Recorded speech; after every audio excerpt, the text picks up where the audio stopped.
كما صليت على إبراهيم وعلى آل إبراهيم إنك حميد مجيد.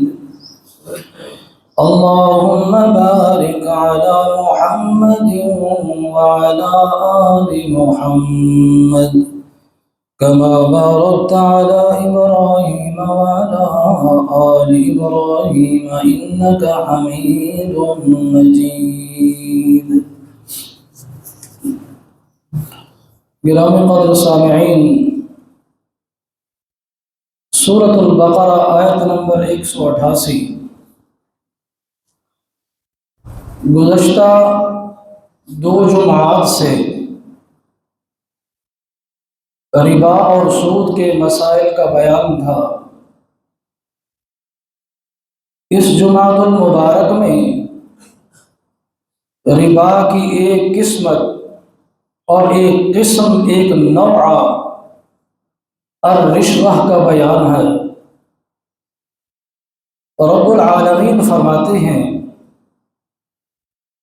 کہ جو آیت میں پڑھ رہا ہوں سورۃ النساء سے ہے کہ یا ایھا الذین آمنوا لا تأکلوا اموالکم بینکم بالباطل،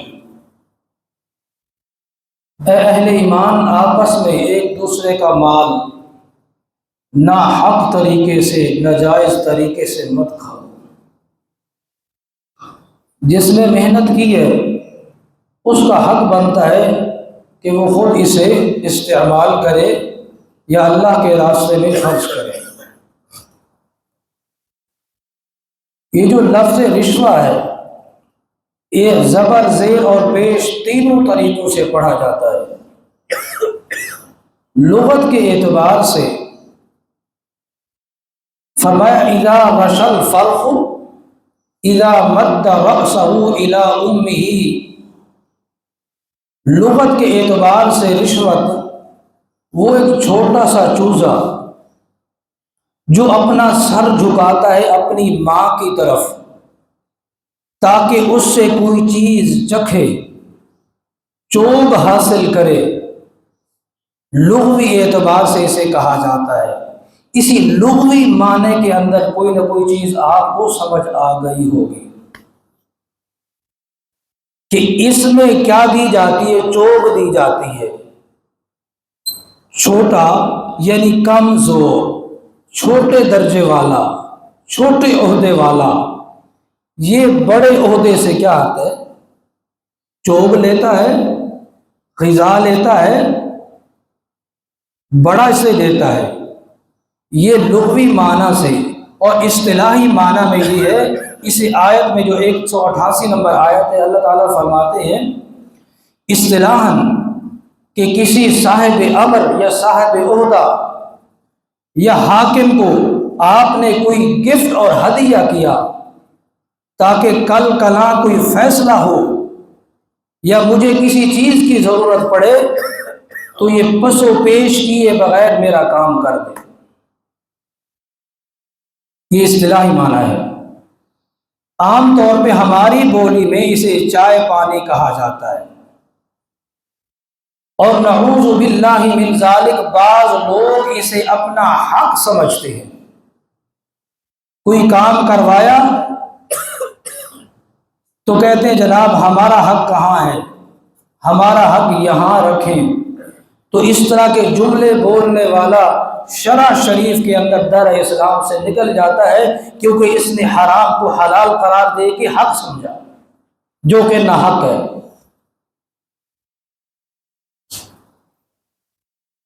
یہ چیز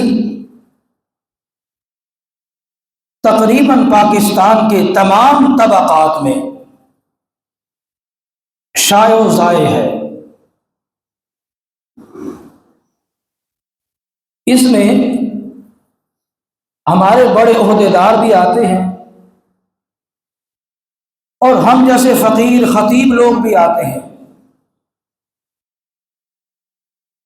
کہ کسی نے کچھ دے دیا اور وہ صاحب سامنے موجود تھے، مسئلہ بھی آ چکا تھا، کہتے مسئلہ بیان کر کے کیا کرے گا، آپ تو اس بندے سے وظیفہ نہیں لیتے، اگلے مہینے آپ کو وظیفہ ملے گا؟ نہیں ملے گا۔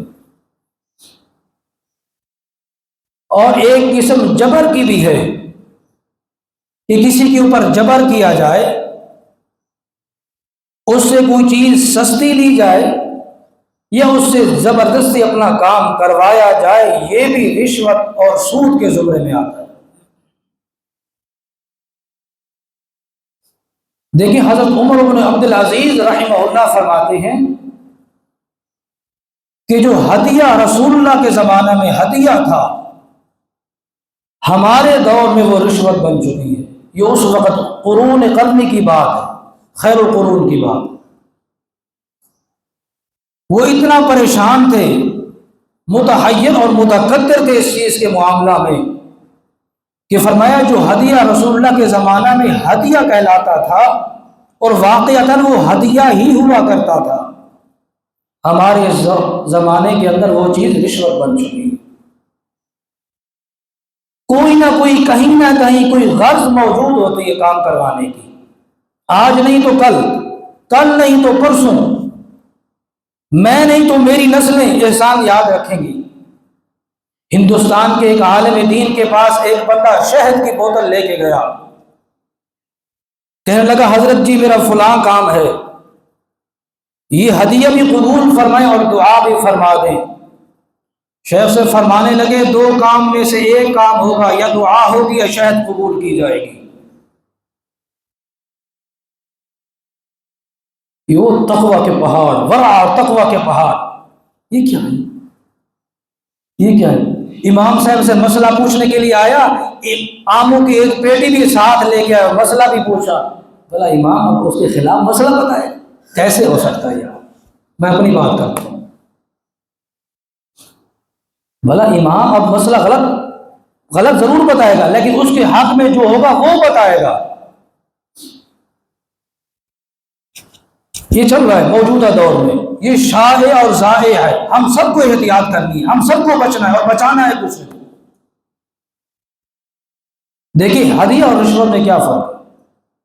ہدیہ ہوتا ہے ازدیاد محبت کے لیے، محبت کو زیادہ کرنے کے لیے، پرخلوص ہوتا ہے، اس میں کسی منفعت کا تصور تک نہیں ہوتا، کسی فائدہ اٹھانے کا تصور نہیں ہوتا، جبکہ رشوت یہی غرض اور مقصد یہی ہوتا ہے کہ اس سے کام کروانا ہے۔ عام طور پہ 3 طریقوں سے ہمارے ملک میں رشوت شائع اور ضائع پھیلی ہوئی ہے۔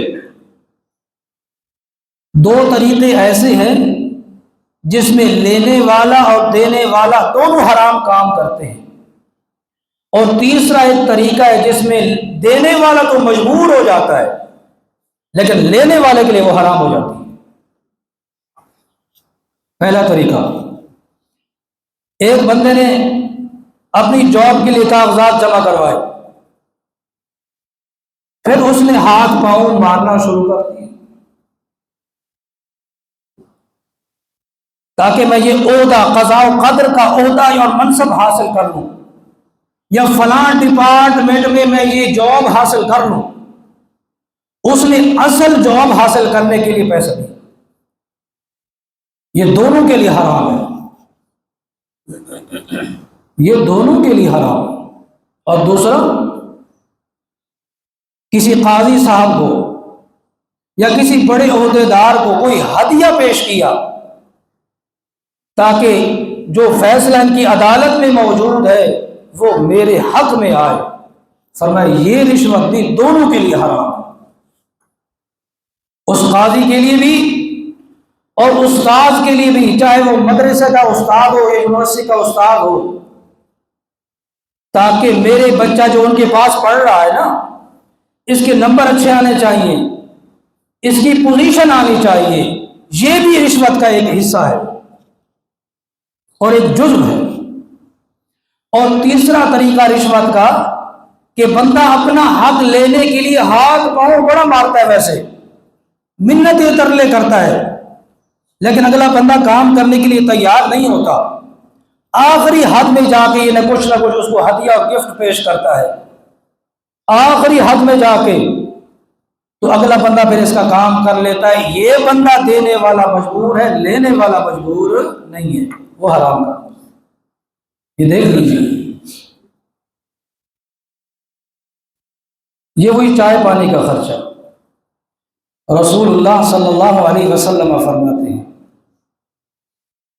الراشی والمرتشی والرائش الذی یمشی بینہما، ایک وہ بندہ ہے جو رشوت دیتا ہے، اور دوسری طرف وہ بندہ ہے جو رشوت لیتا ہے، اور تیسرا بیچ میں وہ بندہ ہے جو ان دونوں کو آپس میں جوڑتا ہے۔ الرائش، جو دونوں کے درمیان چلتا ہے، ادھر کا معاملہ ادھر سے کرواتا ہے، ادھر کا ادھر سے، بیچ میں پیسے لیتا ہے، جس کو عربی میں دلال بھی کہا جاتا ہے، رائش بھی کہا جاتا ہے۔ فرمایا یہ تینوں ایک جیسے ہیں، تینوں کا ٹھکانہ جہنم ہے۔ حضرت نے اتنا فرمایا صلی اللہ علیہ وسلم کہ کسی کی سفارش کروانی ہو، اشفعوا فلتوجروا، اجر کی اللہ سے امید رکھو۔ اگر ایک بندے کا کام نہیں ہو رہا تھا، اس افسر سے کسی دوسرے بندے کی یاری اور دوستی تھی، اس نے کیا کیا؟ سفارش کروائی، سفارش کروائی، کام ہو گیا، لیکن جس نے سفارش کروائی تھی اس نے سفارش کروانے والے کو جا کے کوئی گفٹ پیش کیا، ہدیہ پیش کیا۔ اللہ کے رسول فرماتے یہ بھی سود کی ایک قسم ہے، اور یہ چیز بھی شائع و زائع، لوگوں نے اپنے اپنے ڈپارٹمنٹ میں، لوگوں نے اپنے اپنے عہدوں کے مطابق بندے رکھے ہوئے ہیں۔ ہمارا عدالتی نظام اور ہمارے دوسرے نظام اس سے خالی نہیں ہے، لوگوں نے اپنے اپنے بندے رکھے۔ اچھا، قاضی، یہاں عدالت کی بات، فرمایا قاضی کسی بندے کی دعوت قبول نہیں کرے گا، دعوت خاص کسی کی قبول نہیں کرے گا، اگر دعوت خاص قبول کرے گا تو رشوت میں شمار ہوگا۔ کیوں؟ قاضی جو ہوتا ہے وہ سب کے لیے برابر ہوتا ہے، کہ کل کسی کا بھی مقدمہ اس کی عدالت میں جا سکتا ہے، تو جس کے ساتھ بیٹھ کے اس نے کھانا کھایا ہوگا، جس کے گھر سے اس نے کھانا کھایا ہوگا، بھلا اس کے خلاف کیسے فیصلہ کرے گا؟ دعوت عامہ میں جا سکتا ہے، جہاں امیر، غریب، فقیر، مسکین، یتامہ سب برابر کے شریک ہے، اس دعوت کو قبول کر سکتا ہے اور جا بھی سکتا ہے، لیکن دعوت خاصہ میں قاضی اور جج نہیں جا سکتا۔ یہ پابندیاں۔ اور ہمارے ہاں کیا ہوتا ہے؟ ہم سب شریک ہیں اس میں۔